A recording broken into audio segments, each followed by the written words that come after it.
Welcome to the deep dive. Today, we're unearthing some really mind-bending questions, thinking about what traces of advanced civilizations might exist or maybe have existed right here on Earth. We're looking at things from, well, the incredibly distant past, but also our very recent history, too. That's right. We're tackling two big ideas. First, something pretty speculative, the Silurian hypothesis, this idea about ancient industrial societies that vanished millions of years ago. And then we pivot to something very real and, frankly, pretty astonishing. Camp Century. It was a Cold War secret, basically lost under the ice, and just recently uncovered using some amazing technology. Okay, so what's the mission here? What are we trying to get at with these two sort of different stories? Well, the core idea is exploring just how incredibly difficult it is to find and preserve evidence of industrial activity on Earth. I mean, whether you're looking back millions of years or just, say, 60 years like with Camp Century, what we find, or sometimes what we don't find, tells us a lot about how dynamic the planet is, how things change, and maybe about our own impact, too, how long it lasts. Right, so we're kind of going from, like, science fiction speculation to actual tangible rediscovery. And it really highlights the massive timescales we're dealing with and these huge geological forces constantly reshaping everything. It definitely makes you wonder what else might be hidden out there or maybe under our feet. So let's start with the really big speculative one, the Silurian hypothesis. This is the idea, and it's pretty wild, that an industrial civilization, maybe something like ours, could have existed and then just completely disappeared millions of years ago. Way before us. It is wild, especially when you think our own industrial age is only, 300 years old? A blink of an eye, geologically speaking? Exactly. So could something similar have happened before, maybe multiple times, and we just wouldn't know? It's a fascinating question. It really is. It pushes you to think outside the box. But when geologists look at the rock record, the arguments against finding evidence, or maybe the reasons we haven't found evidence, become pretty clear. Any industrial civilization, at least as we understand it, would leave, a significant geological footprint. Okay, footprint. What does that actually mean in practice? Like, what will we look for? Well, one of the clearest things would probably be mineral depletion.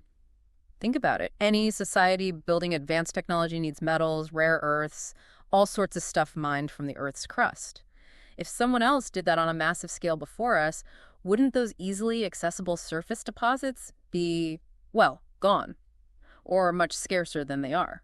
That makes sense. We can actually track Roman mining, can't we, in things like ice cores? Precisely. We can see pollution signatures from Roman smelting, and certainly from our own industrial revolution. So yeah, we have some benchmarks.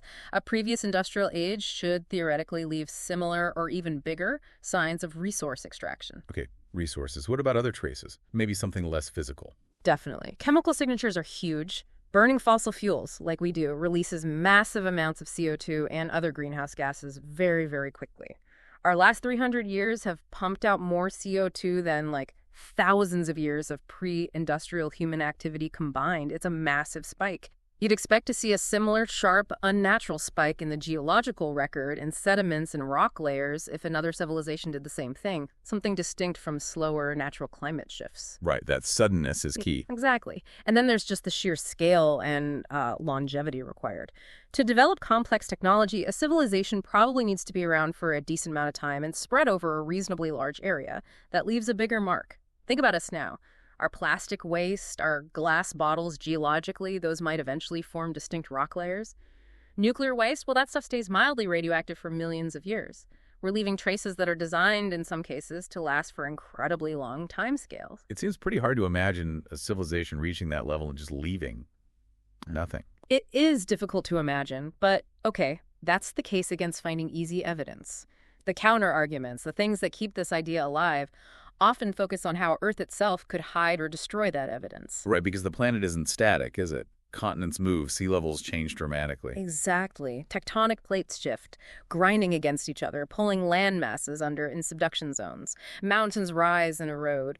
Sea levels have been hundreds of feet higher and lower than today. So could ruins, even of vast cities, just be gone? Be deep under the Antarctic ice sheet, or crushed and melted miles underground, or drowned on the ocean floor. Civilizations often start near coasts, after all. It's certainly possible. Coastal areas are prime real estate, but they're also the first places to be submerged by rising seas or altered by shifting plates.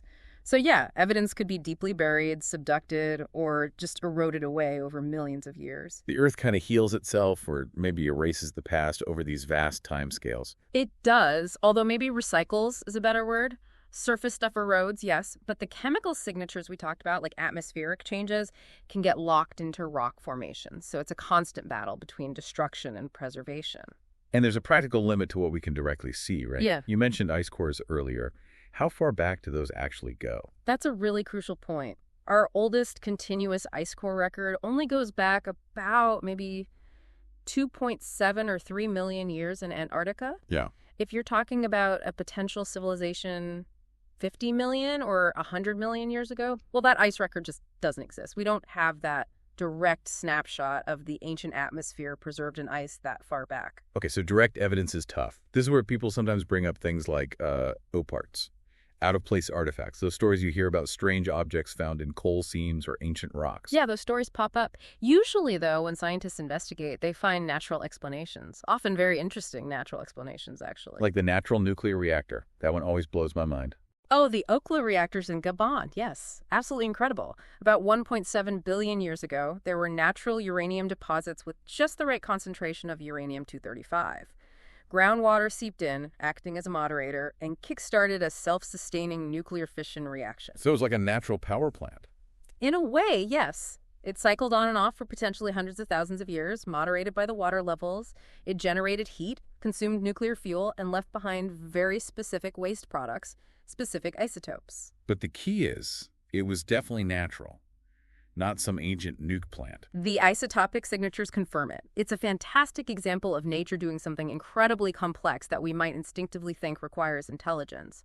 But it shows that natural processes can be pretty surprising. It also highlights that the conditions for that specific natural phenomenon don't exist today because the natural abundance of uranium-235 is now too low. Okay, so summing up the Silurian idea, it's not impossible, maybe, but finding conclusive proof after tens or hundreds of millions of years of geological chaos, erosion, volcanoes, plate tectonics is just incredibly difficult.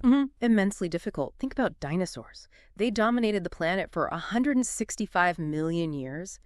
How many fossils have we found?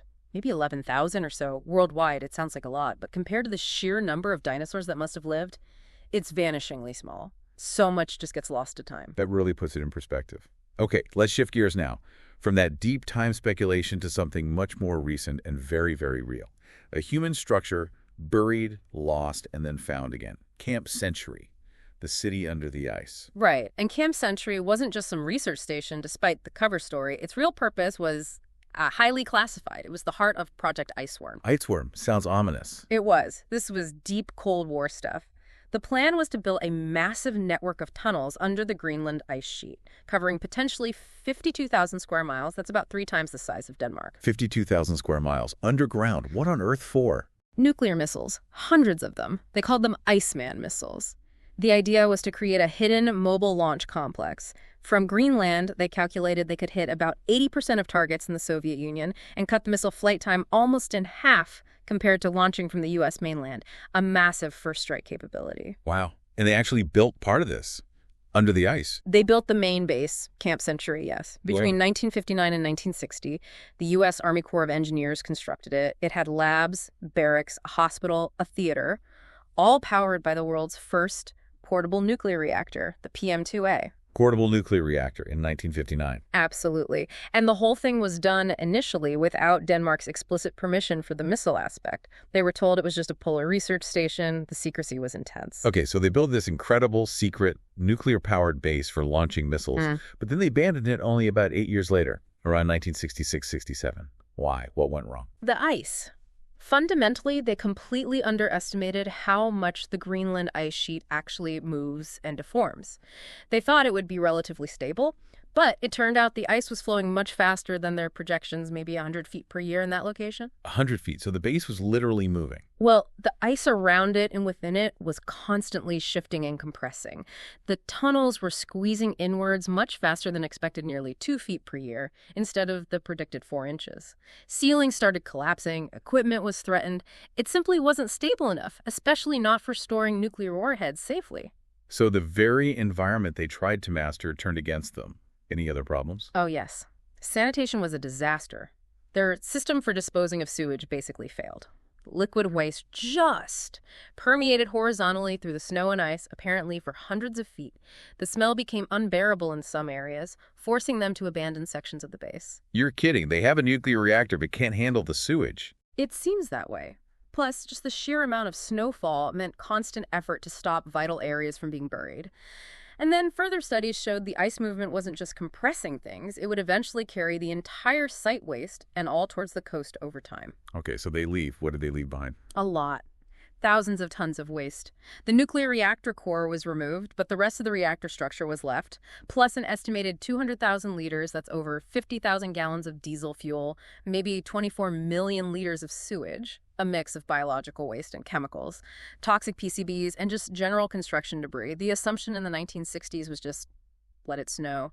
They figured it would all get buried deeper and deeper, frozen forever within the ice sheet. Out of sight, out of mind. Which brings us to April 2024 and this sort of accidental rediscovery. How did that happen? Well, previous radar surveys hadn't shown much detail, but NASA was flying missions over Greenland with a very advanced radar system called UAVSAR Uninhabited Aerial Vehicle Synthetic Aperture Radar.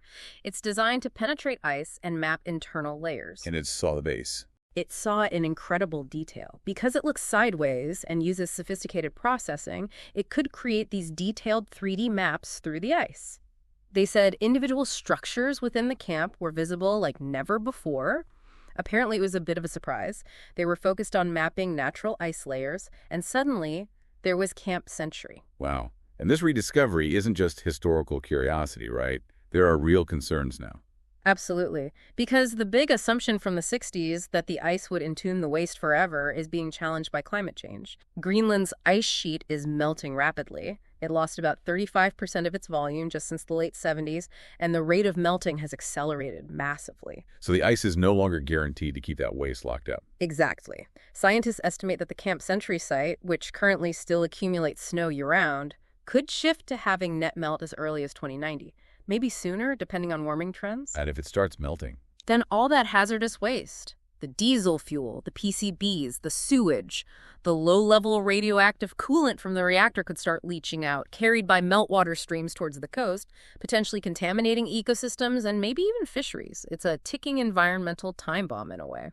So bringing it all together, we have this huge speculative question about ancient civilizations possibly wiped out by geology where finding evidence is incredibly hard. And then we have Camp Century, something we built, buried by nature in just decades, only to be revealed again, highlighting how our own actions can create these long-lasting, unexpected environmental issues. That's a great summary. The Silurian hypothesis, fascinating as it is, likely remains speculation precisely because of those vast timescales and geological forces. Finding a definitive smoking gun seems improbable, though not strictly impossible. But Camp Century, that's different. It's a concrete example, a sort of warning from the past, delivered by our own advanced technology, finding our own forgotten mess. It really underscores how actions taken decades ago, combined with ongoing environmental change like global warming, can create serious future legacies. It definitely makes you think, what other secrets, maybe human or even natural, are hidden beneath the ice or the oceans or deep underground, just waiting for geology or climate change or new technology to bring them to light? And maybe more profoundly, what does this tell us about the traces our current civilization is leaving behind? How long will our footprint truly last, and what will future generations or perhaps even future geologists millions of years from now make of what we left behind? Makes you wonder, doesn't it?